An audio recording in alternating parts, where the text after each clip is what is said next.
नमस्कार। आज की इस वीडियो में बात करेंगे हम अधिगम वक्र के बारे में, यानी कि लर्निंग कर्व्स। सबसे पहले बात करते हैं गेट्स और अन्य ने के अनुसार अधिगम वक्र की जो परिभाषा दी गई थी वो। तो गेट्स और अन्य के अनुसार जो डेफिनेशन थे कि अधिगम वक्र अभ्यास के द्वारा सीखने की मात्रा, गति और उन्नति की सीमा का ग्राफ प्रदर्शन करते हैं।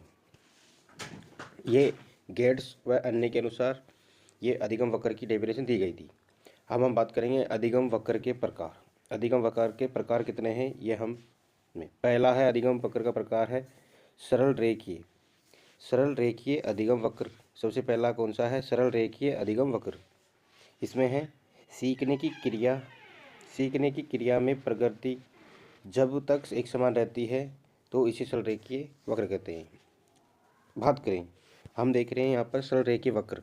अगर सरल रेखीय वक्र में जो सीखने की गति होती है अगर हमेशा एक समान दर से बढ़ती रहती है तो सरल रेखीय वक्र होता है। जब प्रगति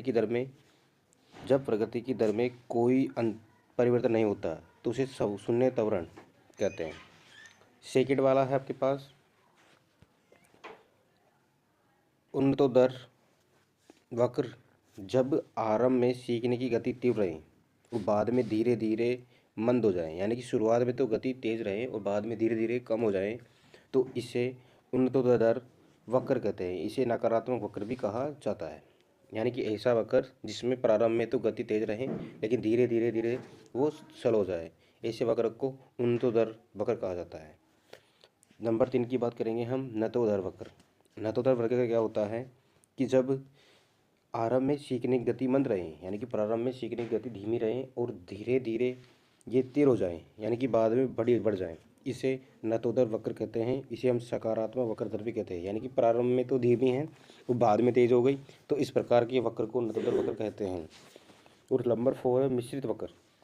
ये नतोदर व उन्नतोदर वक्र के मिश्रित रूप होता है, यानी कि जो नतोदर और उन्नतोदर वक्र होता है उनका मिश्रित रूप होता है।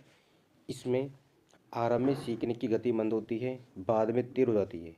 ये तीव्रता कुछ समय तक बनी रहती है, इसके बाद सीखने की गति पुनः मंद होने लग जाती है।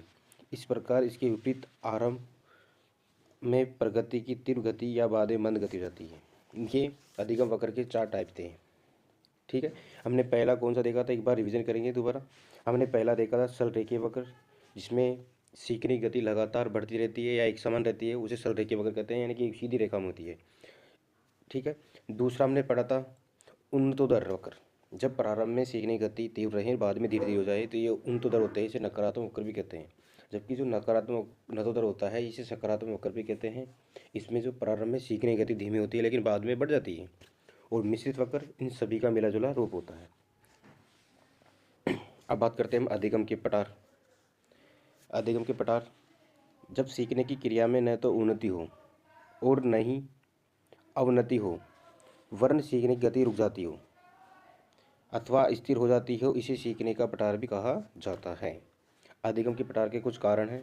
पहला है ज्ञान की सीमा, दूसरा है उत्साह या प्रेरणा की सीमा, तीसरा है सीखने की अनुसूचित विधियाँ, कार्य की जटिलता 4 नंबर है।